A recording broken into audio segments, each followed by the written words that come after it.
So if you want to know what's going on in the current market, with all the changes that are happening, I'm just about to interview Haydn from one of our larger estate agent chains in the country, Finding Country. He's been doing some research for me on property prices throughout the country, and it's got some very interesting statistics that will be revealed during the webinar. So don't miss it. It's here, it's now, and I'll speak to you very soon. Thank you very much for joining us at short notice after the cancellation. I've been hearing all sorts of bits and pieces about what's going on in London, but let me first share with our audience tonight a little bit more about you. You've been an estate agent for over 20 years, I understand. Yes, correct. And you don't look a day over 21, that's quite amazing. What else would you like to know, Claire?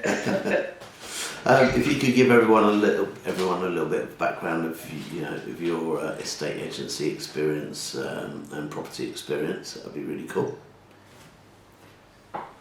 Okay, so I started out in the mid-1990s working for a corporate estate agent, learning the ropes, and then in 1999, my boss at the time said he was leaving to open his own firm and said, "I'd like to take you with me." So him and his wife and his business partner and their wives and me. And it was great. It was the start of something, being part of something. And we were quite a tight and close family, really. And it was only after a few years later, in 2001, that I had the flavour for it and wanted to open my own business. So I did in June 2001. And it was only until 4 years ago that I sold it and sold out to a regional firm.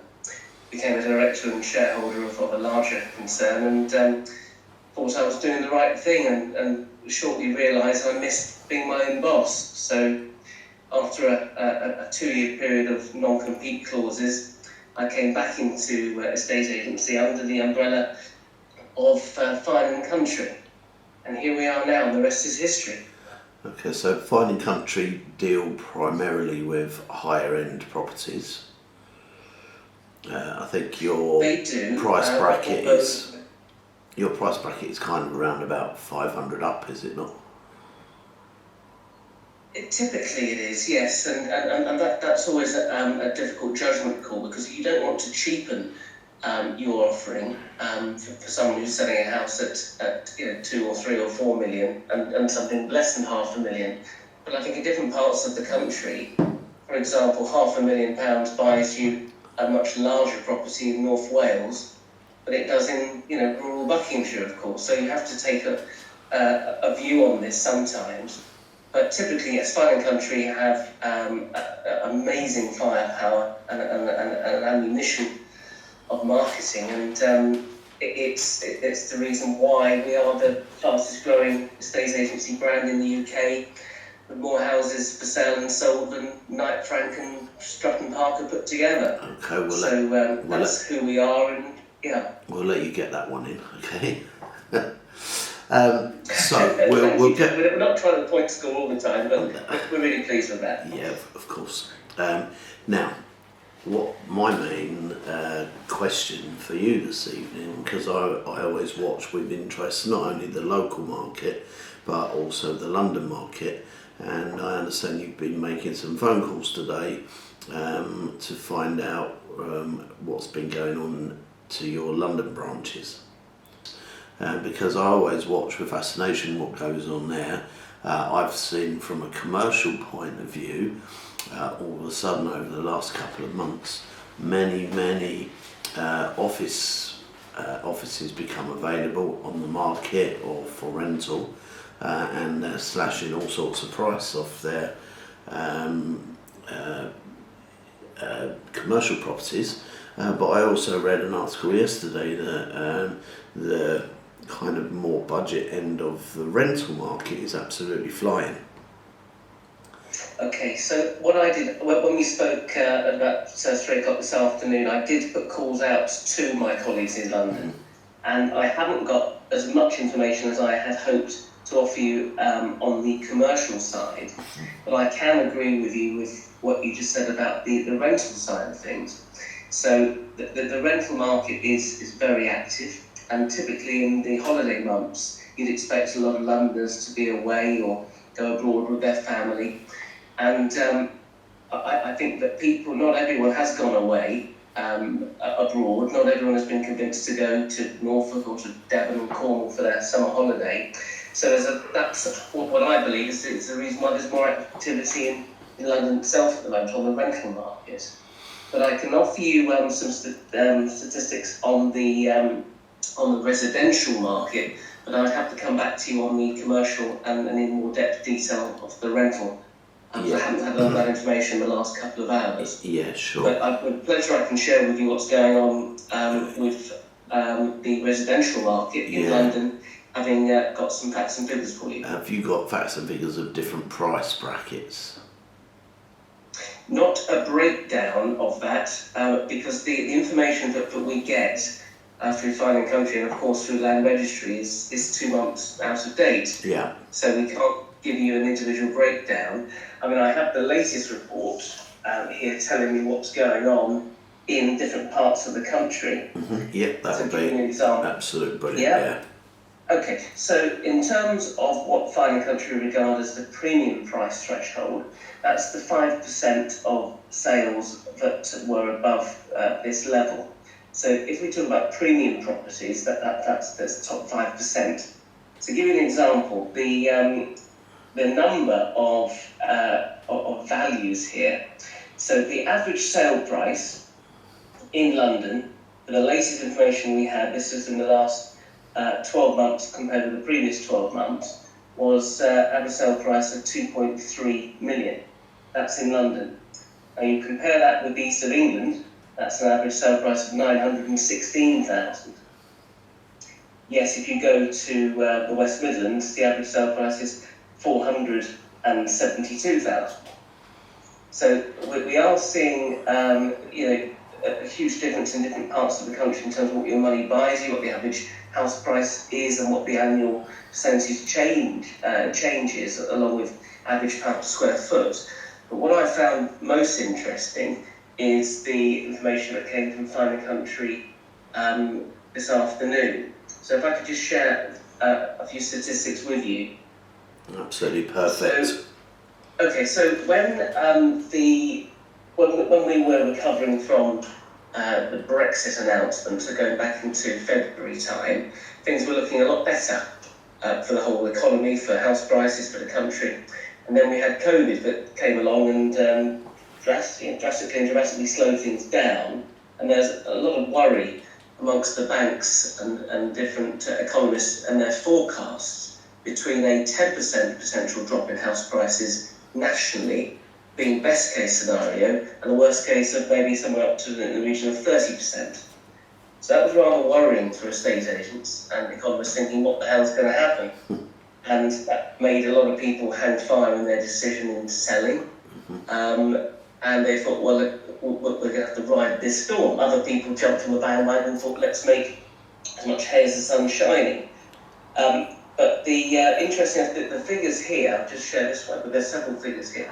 The average price for property in London, this is what I've been told today, this is the data since May, stood at £605,437. So the average price for property in London stood at 605,000. And this is a fall of 2.53% in the last 3 months since May, and a fall of 10.86% since 12 months ago. So in terms of property types, flats in London sold for an average of 490,000 and terrace houses sold at 652,000. That was some information that came through from Zoopla. And then the stamp duty holiday was announced, and that was Christmas. Christmas had come early for estate agents. I think I mentioned to you previously, I had the busiest month of my professional career, And if you look at the latest research from Rightmove, for example, that's just been released, inquiries to estate agents for homes priced between 400 and 500,000, so that optimum stamp duty saving amount, have surged 49% since the stamp duty holiday was announced. Okay. And then the other statistic that I had, which came from our head office in London, was various opinions from the major banks as to what they thought prices were going to do for the rest of this year, and then with a view of coming back in the next 18 months, going into 2021. So the Halifax thought that most recently announced that prices fell at their sharpest quarterly rate since 2009, and the property market's value sank for 4 consecutive months for the first time since 2010.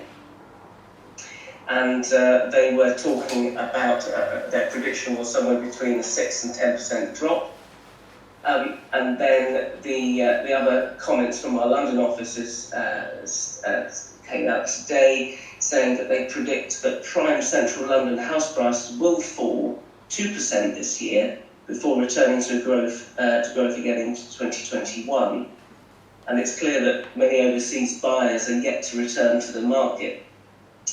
So whilst they expect London to continue to attract a safe haven investment as the market reopens fully, the rate of price growth will be slower than in previous upturns. Okay. And in contrast to that, Glenn, the other banks such as the Santander, their base case scenario predicts a 6% drop in UK house prices. When were these? The base scenario is a short, sharp recession in the first half, and then predicts a slow recovery over the rest of the year into 2021. And when were these done? Like a couple of months ago, before we all noticed the big spike, or was this more recent? This is more recent. So whereas the original predictions were we were looking at somewhere between a 10 and maybe all doom and gloom 30% drop, the 10% has dropped now from a best case of 2% to a worst case of 7%, and that's not just finding countries data. That's looking at Barclays, Santander, the Nationwide, the Halifax, and the outlook looks a lot better than it did, and that's a direct result as Sunak's decision to increase the stamp duty threshold. Yeah, sure. And a 49% increase in the last month from 400 to 500,000 value homes. That's huge. Yeah, that's just unprecedented. And obviously the actual stamp duty saving doesn't really affect London if the average price is over 600. Now, my concern when you look at overall figures across the whole of London is that prime central, you only need to have a few different things happening in prime central and it deflects onto everything else as well as averages. And I know and you know that when they did increase the stamp duty by 3%, the majority of people buying higher value properties, it's not their first property. Well, Glenn, can I just jump in there? I mean, this was released in our national report in terms of what is going on and what the future is looking like. And the report that we had through today was that in 2019, 90% of all sales, so all sales, all transactions, were under £500,000. Therefore, the majority of those transactions will be exempt now from the stamp duty. Yeah. But according to Rightmove, again to quote Rightmove, the number of monthly sales agreed in England increased from 15% to increased from 15% to a 35% year-on-year increase following the stamp duty announcement. But the economy rebounded slower than expected in May, growing just 1.8% since April. But the economy, this is the real big number, the economy is now 24.5% smaller than it was in February. Yeah, okay. Now, I from an economics point of view, there is a big difference between recessions and property crashes. Both the previous recessions were caused because, or the property crashes were caused because of the recession, but the government were then in control of interest rates, and they put interest rates right up. So I think we were in recession, and the increase of interest rates were what caused the property crash. So talking to economists more recently, they've all got slight difference of opinion, but the general opinion is that property crash is going to be very minimal because interest rates are at such a low price.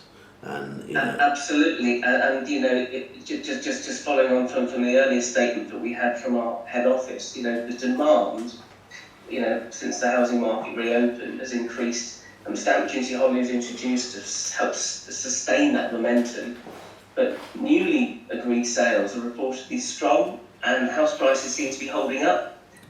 Coupled with the government vowing to use this moment to build new homes and infrastructure. They're promising a £5 billion New Deal now, and introducing new laws to Parliament to support new housing. And this is all good news. Yeah, and just as a matter of interest for everyone, Monday week, I've got an architect who's coming to explain so Monday week we've got an architect coming to explain the change in planning laws that have just been introduced. So that's going to be Monday week. So watch out for that one. So Haydn's still one of my biggest things with London is that I've noticed over the last Brexit period and then January, February, that the 3% stamp duty increase has had a huge effect. Now, if you think that a £5 million property has £500,000 of stamp duty, and with that £500,000 stamp duty, it's not leverageable. So you can't get part of your mortgage on the stamp. So that's got to be physically found. So the effect of that is that the cheaper areas have come up in price, in some areas quite dramatically, and the more expensive areas have seen a decline. But the statistics only pick up the average. Yes, they do. I'm just looking at my average report here, which does specifically refer to the premium market. It's not generally, the average house price at 235,000. I'm literally talking literally about London.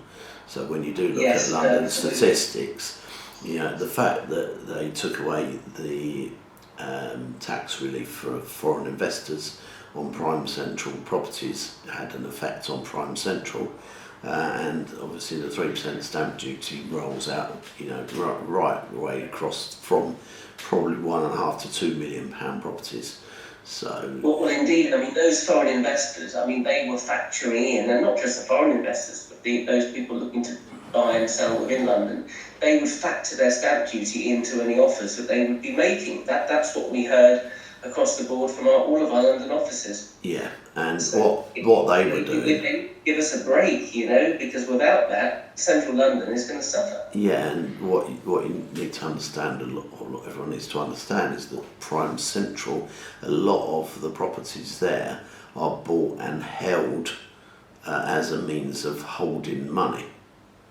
Okay. Yes. So rather than having it in the bank, it's like, well, we've just had, 200 million. What do we do with it? Okay, well, we'll buy 1 or 2 prime London properties, sit on it for a couple of years, and then when we need the money again, we'll sell it and we won't touch it. That's what's happened over the past before they introduced the tax. Removal of tax incentives to overseas investors, not having to pay certain taxes that everybody else has to pay. So, it's the interesting figure is, did your figures include flats in London? Does that have a breakdown of what flats in London are doing? Because that's still going to take into account prime central, but they're going to be lower priced. Yes, no, I haven't got the breakdown of that data. I'm sorry, Glenn, in the short period of time that we had this afternoon, I haven't got that breakdown, but I hope to be able to have more information to share with you moving forward. Yes, if you look at 90% of all sales but in the UK we're under 500,000. I mean, that's not just reflecting the prime upper end of the market, is it? No, and also there's been an evacuation as such of London to a certain degree, with a lot of people knowing that they can sell their £1 million three bed semi in London and move to a 5-bed detached in Milton Keynes for under that. No, I mean the stats that I did get through were that the average this is average prices per square foot in again I'm going to get a breakdown for you in terms of how this compares with different parts of the country. But for example, this is an average price by property type over the last 12 months, and again this is in the upper end of the market. But a flat is typically here is got a value here. Let's read through. The average price per square foot, a flat, is £1,155 per square foot. And where's that? That's the premium end of the market, and that's nationally. That's not just London. That's just a national statistic. Okay. But obviously London does factor into that considerably, whereas a terrace is an average pound per square foot of 655. Yeah. Okay. Cool. And that will reflect more of central London, but I will find out more information, but given more time to pass on to your listeners. Okay, and that would be really cool. Right, so if anyone's got any questions to ask Haydn, then please feel free to type in the chat box and I'll ask away. How about the local market? Because you've really got your finger on the pulse around here. And I know you've had record months, It's etc. been good. Yeah, it's been crazy. I've joked about it. I had a phone call from a journalist of the Telegraph last week asking for a comment. They asked the marketing director for Rightmove to comment, and somebody from Savills, and obviously they weren't getting hold of many people, so they rang me up. But it was a good opportunity to talk about what's going on locally. And we are receiving multiple offers above asking prices. Now that's, you could argue, is partly down to the estate agent's marketing strategy. And our strategy often is an offers over approach and making something a bit rare and exclusive, making sure that you price it right. Do you think that's bringing about capital appreciation again in Milton Keynes and surrounding areas? I think so. I mean, there was one property within 5 miles of Milton Keynes that we were about to launch to the market. It was 3,000 square foot. It had acreage, and I had a guide price of £1.25 million, and I was looking to achieve at least that. And 2 other agents thought it was worth nearer 1.2, so I was £50,000 more. Well, the first viewing we had an offer of 1.2, and then they swiftly up to 1.25 because they wanted to secure it. And I think, and that buyer was coming out of North London. And similarly, another property in the outskirts of Woburn was on the market at £1 million, and we had 2 people outbidding each other on Friday night and going to Saturday morning. So there's definitely still 50% of activity and people buying who are local, and the other 50% of those people determined to get a better work-home-life balance and move out of London. Yeah, because obviously though £500,000 is not affected by the stamp duty change. Any idea what's going on? I know you primarily are the higher end of the market, but with your other connections in Milton Keynes, what's happening to the bread and butter market, the 3-bed semis at 200, 300 grand? So I was looking at the diary of our sister company, Carter's Estate Agents in Milton Keynes, looking at their activity levels. And when I was in their office on just yesterday, I was looking at their board for for July. And they had a record month. They haven't agreed as many sales as they have, and this is typically under £500,000. They haven't agreed as many sales as they have ever. This is a record month, and yet we're dealing with post-Brexit and now COVID. And that's outrageous. So I think that the statistics were under £500,000 in the month of July. they converted from instruction to sale something like 85% of what they listed sold within that 4-week period. Okay, and so where are we seeing property prices in, the middle bottom end of the Milton Keynes 2-3 bed properties? They're not only are the houses selling quicker, people are making, there's multiple people trying to make offers.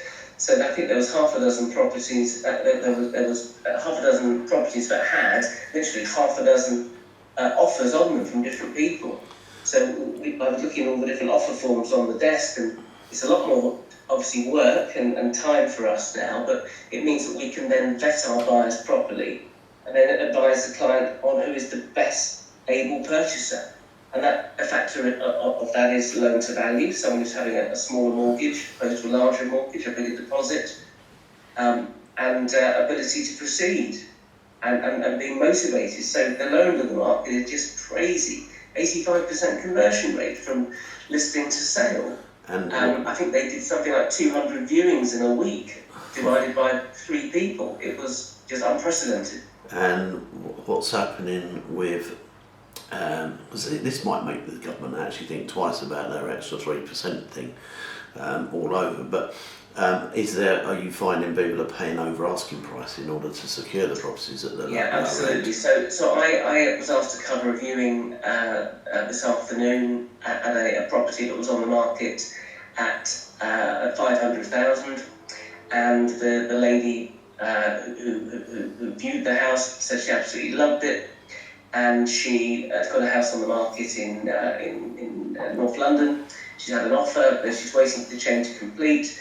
She asked what interest we'd had, and I explained that we've had 4 viewings now, and we've had 3 offers, and this is where she needs to be. And it's not 500; it's 525. Which is that's mad, the level of increase over asking. Because that's mad, because that is a particularly extra 3% that she's going to have to pay because of that. So that's it's the £15,000 that she wouldn't have paid on 500,000, but she's better off. And the negligible difference, if you're paying an extra 3% on the 25,000, you're not actually paying £750 stamp duty. It's a great result. And then just before I took your call earlier, somebody else viewed another house, but again with our sister company at 375. Yeah. And I said, have a think, sleep on it, talk to you in the morning. And within half an hour, she rang and said, no, Haydn, it's what I want. It ticks all the boxes. We don't want to mess around. We want to secure it. We'll offer the asking price.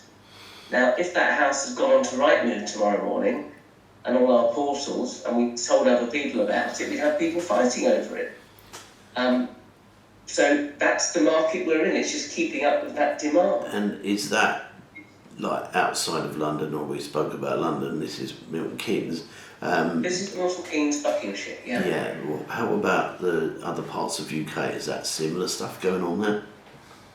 Yeah, so everyone that I speak to, and bear in mind I speak to about 200, and we have a meeting every week, and there's 200 odd offices in the 250 offices in the UK, going right up to the Lake Districts and then down to Sandbanks and all of Devon and Cornwall and Central London, and they're all reporting the same, but it's just been so busy. In fact, one surveyor I spoke to today, who I've known for the last 20 odd years, he said he's been doing surveys for the last month on Saturdays. I mean, when did you hear a surveyor? Albeit a surveyor who owns his own company, doing surveys all day Saturday. So hey, I've got to make as much hay as the sun's shining. So they're not downvaluing at the moment then, or are they still managing to do that? No. I think that if you can evidence your proven pound per square foot and you're thorough with your research, you haven't got a problem. There was one downvaluation case I had recently in the last fortnight, which I appealed to get to the surveyor, who wasn't local. He came down from Leeds, didn't know Milton Keynes, and I then prepared a report for him detailing a very comprehensive report about proven pound per square foot and information that he hadn't got all the facts for. After he told me he was struggling, and I gave him everything. I spent about 3 hours preparing it, mind, very thorough, and gave it to him, and then the next day the mortgage offer was issued. So I think if you believe in what you're offering and you can back it up, there isn't such a need for down valuations. But the other estate agents who are desperate who are probably not very good, who aren't being instructed by their clients when they have 2 or 3 valuations, they are overvaluing still, and it's just a complete waste of time. Because if you can't back it up, it's just going to lose its legs and fall through. And why would you want to work for nothing? Okay. So where do you see property prices going in Milton Keynes over the next 3-6 months? Well, this was another reason I was asked to comment on the Telegraph, because Milton Keynes was identified as being the highest amount of activity on the web portals of people wanting to view houses and new houses coming on the market. So in the whole of the country, Milton Keynes was the absolute hotspot of places to live. And that's why they asked me to comment and give an opinion as to what was going on in the local market. So I think if that demand continues and there isn't the supply, then prices will be maintained and prices will be sold above asking price. I mean, Glenn, I don't know if you drove past the site where the Land Rover dealership used to be by the M1 in Milton Keynes. Yeah. It's now another dealership. But they've got probably not even 30% of cars and four-wheel drives on their forecourt compared to what they used to have.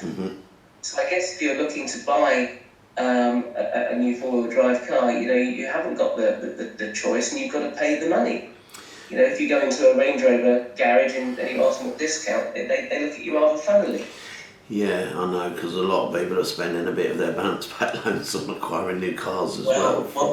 My next door neighbour, I just had a chat with him earlier. He's just had a new Defender delivered in that sort of light green, and I said, that's a beautiful looking car. And he said, hey, well, I haven't been on holiday this summer, so I thought I'd treat myself. So there you go. I don't know what the list price is at, but it's probably north of 60, 70,000 probably, and he's very happy with it. He said he'd only driven it once in the last week, but he's very happy. There we go. It is very, very strange times. Now, I know you want to get away fairly sharpish because you're on daddy care, daddy taxi duties. I've had a couple of questions in, not a huge amount. Normally they start coming in after I start asking questions. Catherine says, can you see the government implementing a new capital gains tax? I think that they probably will.